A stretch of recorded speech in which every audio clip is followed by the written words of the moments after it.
Good morning. My name is Patrice Powers Barker, and we're going to go ahead and start today's program of gardening as a self-care practice.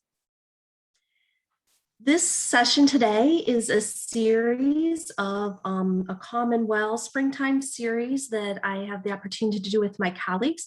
And part of the topic that we talked about is the overcoming pandemic paralysis. So I'd like to start with a quote as we talk about gardening as self-care today. And this is from Albert Camus. And he said, "In the middle of winter, I found there was within me an invincible summer." He continued to say, "And that makes me happy, for it says that no matter how hard the world pushes against me, within me, there is something stronger, something better pushing right back." So I like that quote as we think about maybe some of the bulbs that are kind of pushing forward after winter, whether it's daffodils or tulips, or as we plan our annual gardens and some of the seeds we'll be putting in that in the midst of that winter, there's this invincible summer that we kind of have this new pattern of longer days and more sunlight. And with that, I would like to just encourage everyone who's on the call that everyone can garden. So even not everyone might not want to, but if you're on the call today and you're thinking, yes, I'd love to use gardening as a self-care form of self-care practice, but, and you kind of fill in that blank with your personal situation. So maybe you're thinking, I would love to use gardening as a self-care practice, but I don't own any land. Or maybe you're thinking, I would love to have a garden, but I live with a 2-year-old. Or maybe you're thinking, I would love to use gardening as a self-care practice, but I can't physically bend down to the ground. So what I'd like to reassure everyone is that gardening can be for all ages, all abilities. It can happen in all neighborhoods. And there's so many different reasons why people might be gardening, that there are plenty of resources as well as inspiration of gardeners of all ages and abilities. So if our only definition or the only garden we could imagine was a large plot of land with long rows of maybe the same crop or a couple different things that took a lot of time and a lot of physical labor, then it wouldn't be that practical if we couldn't physically bend down, or maybe if we had young children helping out, or if we didn't own that land. But I'd like you to just kind of imagine what you can do with container gardens or community gardens, or whether that's a traditional backyard garden. And even if you've never gardened before, welcome. We're glad you're here and thinking about how gardening can be used for your self-care. So I want to take a quick moment to share this picture of myself and put it in perspective that this was last year of June 2020, and you'll see the hashtags below. This was OSU Faculty and Staff Week. And as you know, as we look back now, by June of 2020, we kind of realized that maybe some of us would be working at home a lot. If we have children in school, it might have been summer break at that point of June, but maybe they had been home for a while. So I do not have a huge garden in my backyard, but we do a small square foot garden. That next hashtag you'll see is the land grant fears. Because I work for Ohio State University and any of our land grant universities across the country, you don't have to be enrolled as a student to take advantage of the education. So that's what we're offering through OSU Extension. You'll see that next hashtag is FCS Success, and that FCS stands for Family and Consumer Sciences. And some people might be familiar with the older description of home economics, but that Family and Consumer Sciences really focuses on the people-centered sciences. And those classes are available in middle and high school and here in the community.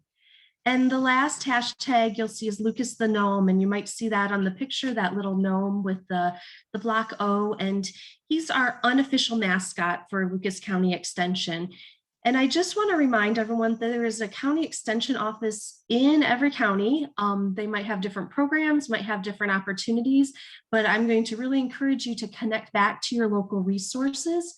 If your local county extension office does not have a horticulture hotline to answer questions about insects and gardening and all those questions, there is a statewide online Ask a Master Gardener volunteer. And other really great resources are often like when we can buy plants directly from local greenhouses or farm markets. So I will help in any way, but I want to remind everyone that I am up in Toledo, Ohio working, and I want to make sure you have the best connections wherever you are in the state that'll help you with your gardening success. So by the end of this, we'll share a link where you can connect and find out where your local office is or find out where that state hotline is as well. And so with that, we're going to take some time to really focus on gardening as self-care. Not as much about the how-to of gardening, because I want to reassure you, you'll have access to that information.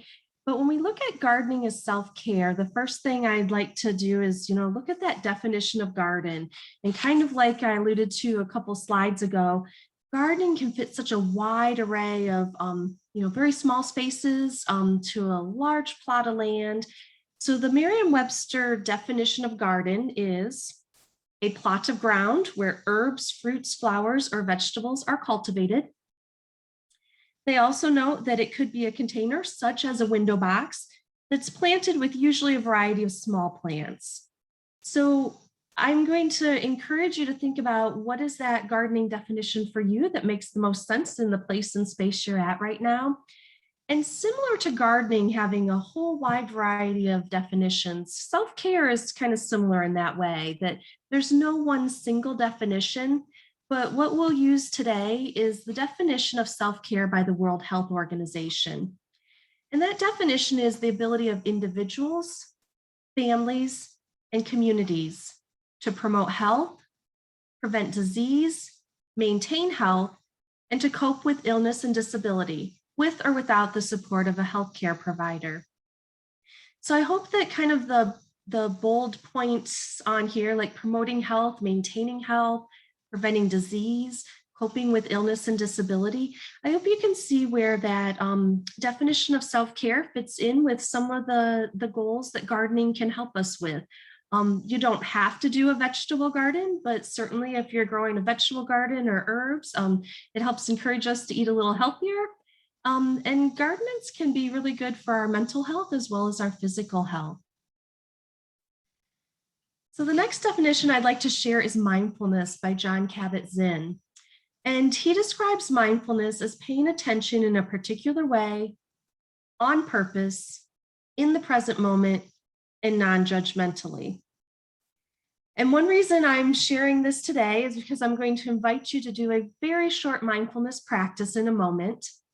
So when we think about that we're on this Zoom call or listening into a recording, it might be nice. It's a beautiful sunny day in Northwest Ohio. If we could have gathered together in person at a public garden and enjoyed what was going on. But the fact that we're kind of joining virtually, I'd like to give us just a moment to kind of situate ourselves right in this moment in time. So it does not matter if you're in an office or if you're at home, if you're standing up, sitting down, or lounging on the couch. I just encourage you to do this very short mindfulness practice as a way to bring our attention to right now on this moment and purpose and bring a non-judgmental attitude. So this short activity is called The Three Senses by Chris Bergman.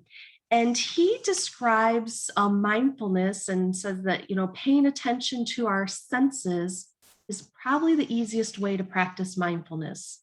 When we tune into our senses, it's kind of as in the now as it gets. So I'm going to invite you to go ahead and just kind of relax and feel yourself in the space where you're at. And go ahead and take a deep breath, inhale through your nose and exhale through your mouth.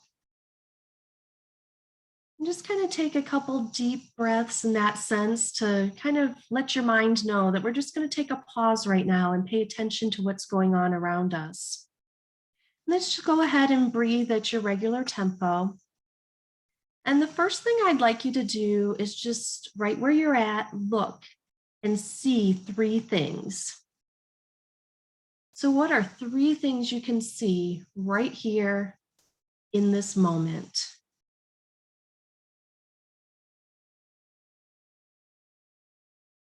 And then the next sense we're going to tune into is our hearing. So if it helps to close your eyes and just kind of focus out, get rid of visual distractions and just listen for three sounds. And with that, one of the sounds might be my voice talking, or you might notice things right in the same space with you. Or maybe there's sounds that are outside a door or a different wall or a different end of your building. Just listen for 3 sounds.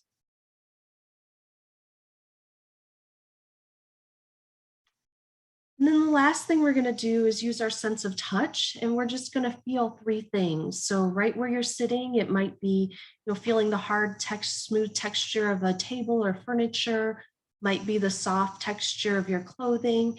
It might just be tuning into your sensations and kind of noticing the temperature around you, or if there's any physical sensations you feel as you're sitting or standing there. And after you feel those 3 things, go ahead and just take another deep breath, inhaling through your nose and exhaling through your mouth. We just want to use that as an example of tuning into our surroundings as we talk about using our 5 senses in the garden. And that to use gardening as a self-care practice, we need to kind of bring that idea that we're going to tune into this moment and be aware of what's going on. You could go through gardening with a long list of tasks and just go through the motions and not really stop and notice what's going on. I could plant the seeds, I could do my watering, I could do the weeding, harvest that, whether it's flowers.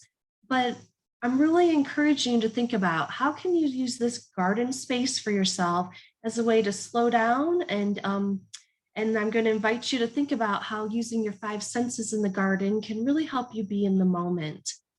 So with that, there's certainly an endless number of ways we can enjoy our 5 senses in the garden, but we'll just kind of go through them. And I encourage you to think about what that might look like in your gardening space, or feel like, or smell like.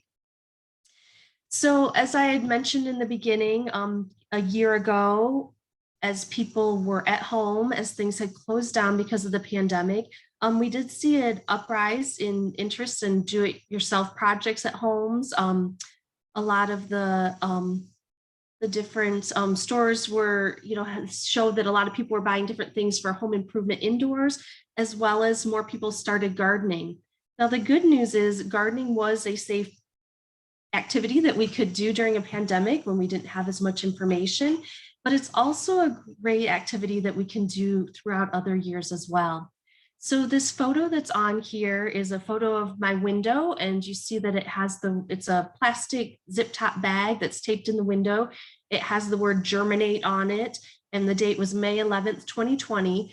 So this project with the 3 bean seeds that were germinating happened to be, my son was finishing 1st grade as we were doing school and work at home. And maybe you can remember doing this as a student in class, or maybe you've done it recently, but it wasn't something I had done in a while, just that damp paper towel, putting those seeds in there and actually watching them sprout from the roots to the plant and the leaves. And so sometimes just that slowing down, and even if it seems like a young child project, there's things we could probably do to pay more attention with the life and the growth that's around us. So often in gardens, we might think about different colors, whether it's different flowers that are blooming of different colors.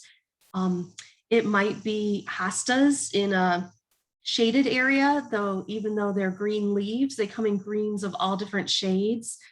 We might see different textures. And if you ever worked with a landscape designer, usually they kind of teach and help us know not only different textures, but often different heights of plants that are kind of pleasing to the eye.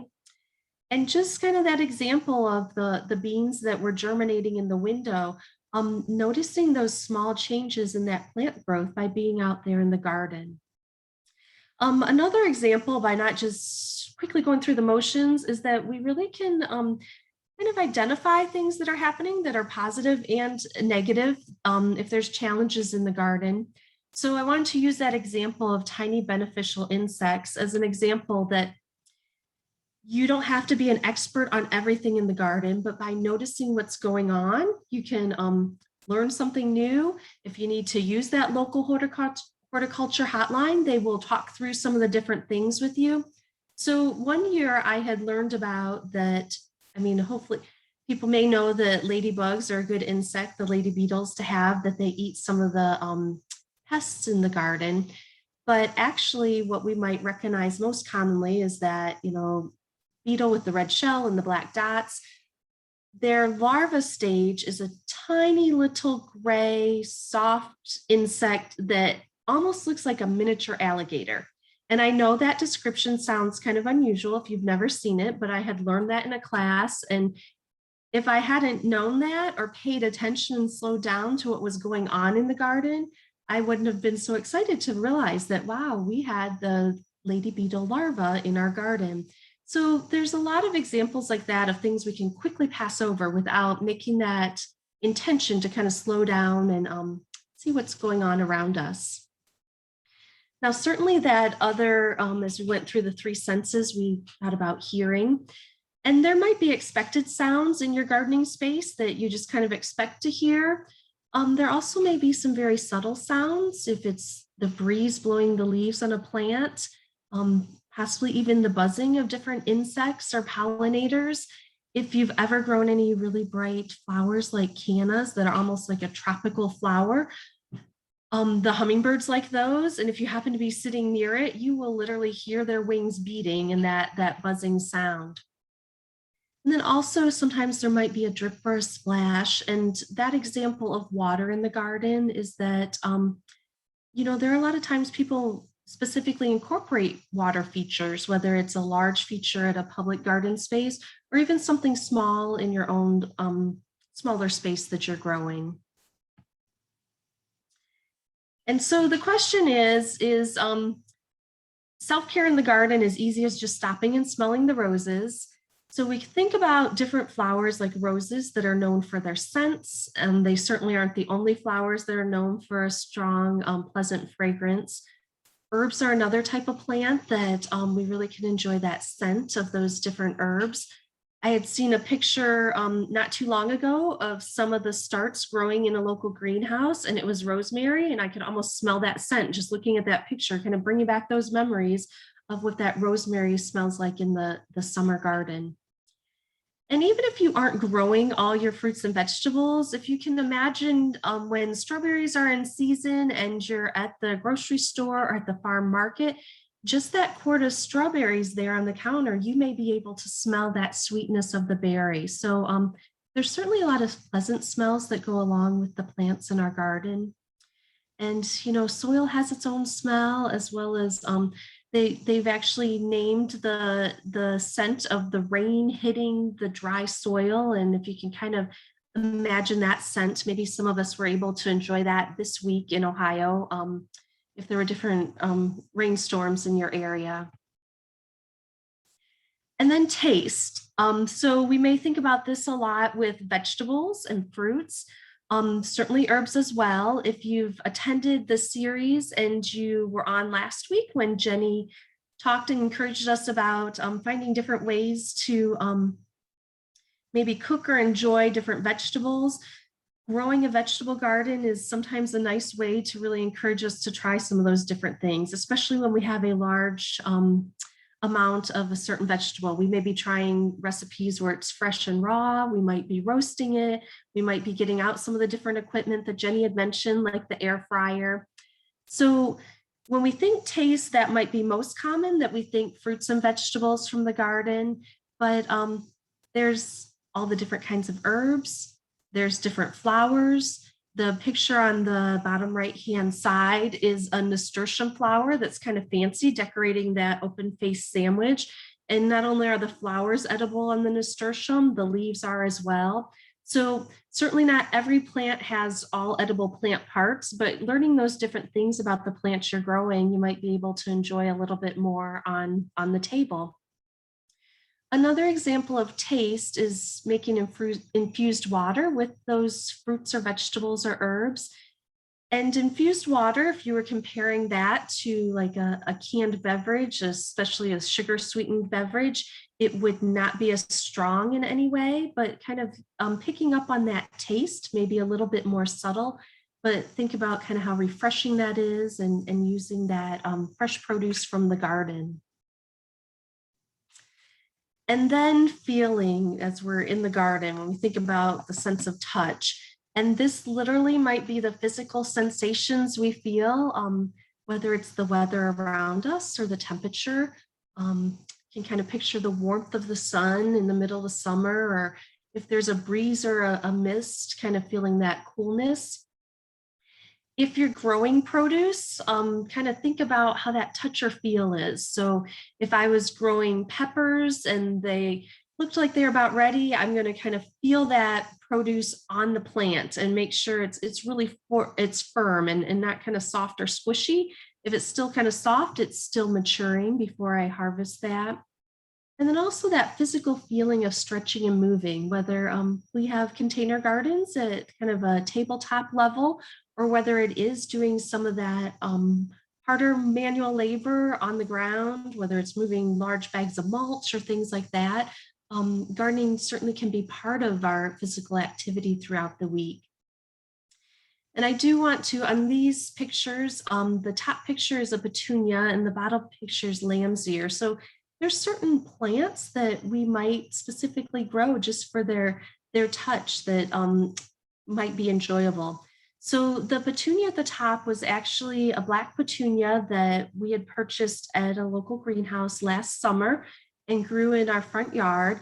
And there's a specific reason that we grow petunias. They're kind of a common annual plant. So you can find them a lot of different colors. But my first grader had found those in the black, and it almost felt like we were growing black velvet in our front yard. And one of the reasons he likes those so well is back when he was a preschooler, I'd asked him one spring, okay, what flowers do you want to grow?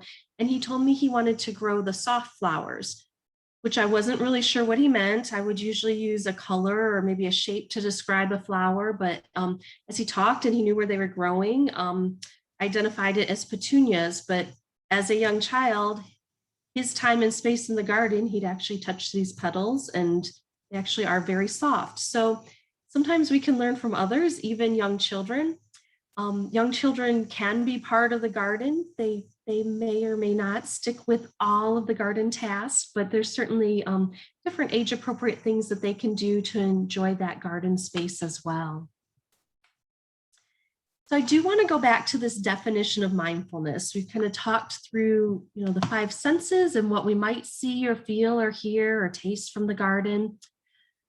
But you see, I've circled this non-judgmentally part. This mindfulness definition means we're paying attention in a particular way, on purpose, right here in the present moment, and non-judgmentally. And this is where we kind of help train our brains to kind of be a little bit more open, maybe a little bit more curious. And sometimes there are unpleasant things in life. So a lot of those descriptions I just shared were pleasant memories of a garden and things to look forward to in this year's garden, but there could be unpleasant things. I'm thinking in particular of the herb cilantro, which is the leaf of the coriander plant.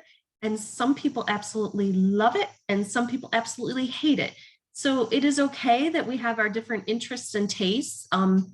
And so sometimes there may be smells or there may be sounds that we don't find appealing, but just kind of bring that non-judgmental attitude to the gardening experience. Some other things that could potentially happen might be slugs or pests or bunnies that get in there and could devastate our plants. So that's not an enjoyable experience in the garden. But if we're using this garden as a topic of self-care, we're really using this space and time to kind of observe, see what happens, maybe learn something new, come up with some ways to try to hinder those critters taking advantage of our garden. But I just really want to remind you that bringing that whole experience, there's never going to be a perfect experience, but we certainly can enjoy it and learn from it. So last year I had done a program locally in Lucas County. We'd done it by Zoom because it's during the garden season. And some of the residents were like, okay, this is interesting, but I don't think I'm going to start a garden this year. So there's a lot of ways we can enjoy the benefits of a garden indoors, whether we are the gardener or not. People have gotten really interested in houseplants in the last few years. I put that idea of daydream that, just sometimes going through those garden catalogs, looking at the beautiful photos and thinking about how big and beautiful it could be is okay. That's okay to just enjoy that. There is some research that has shown that having photos of nature around us indoors helps lower our stress level.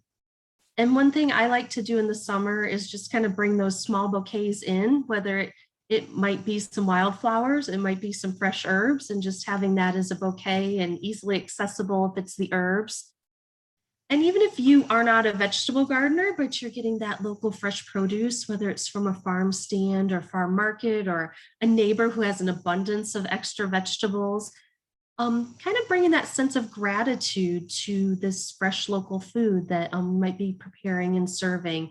So just kind of that awareness and appreciation for the hands that help cultivate it, as well as the fact that the sun and the rain and the healthy soils helps produce this item that we could be mindfully eating if that's how we're choosing to enjoy the garden produce. So what I'd really like to encourage you to do, the next 3 steps, it is okay to dream big and it's all right to start small. So if we're going to use gardening as a self-care practice, the goal is not to become overwhelmed.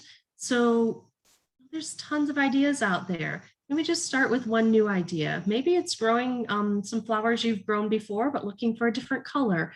It could be that small.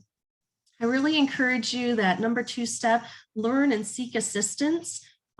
Gardening is a science, although you get to do some of your own little experiments in your own garden space because there's so many variables as far as, the weather and location and sunlight. But with that, I really encourage you to learn about what you'd like to grow so you're on track for the highest amount of success, and then also enjoy yourself.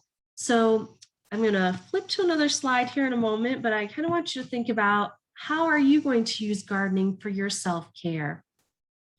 And with that, there's, I'll share this on the last slide as well. The website is go.osu.edu/family garden. And the reason it's called family garden is that gardening can be an intergenerational topic. But if you go to that website, there will be a link to find your local county extension office. There will be a link to that Master Gardener hotline if you have any gardening questions. There's contact information for me, as well as some other topics like designing your own theme garden and some other tips like that.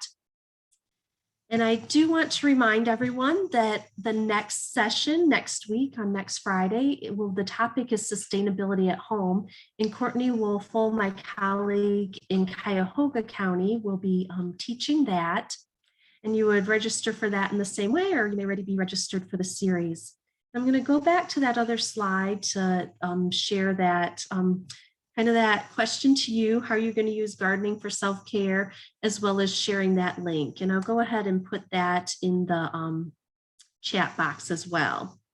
So what I'm going to do right now is finish up in case there's any questions, particularly about gardening and self-care. If there's any gardening questions, we can try to tackle those in the next 2 minutes. And I'm going to see if there's any questions or answers, or excuse me, questions and answers, no open questions. And then also, let me get to the chat box. And we'll add that.